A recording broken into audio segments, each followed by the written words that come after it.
Wondering where your save files are for Geometry Dash on AnkerGames? Let's take a quick look.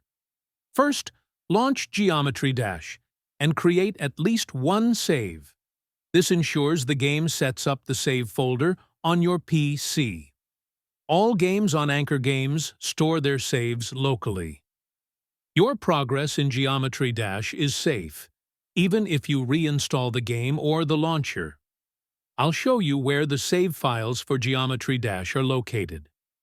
These paths only apply to games from AnkerGames. Other sources may use different locations.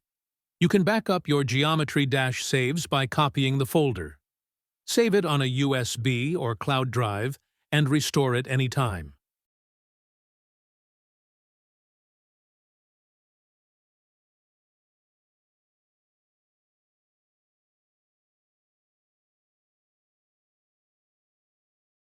That's it. Your Geometry Dash saves are local, secure, and easy to manage. Follow for more tips to get the most out of your games.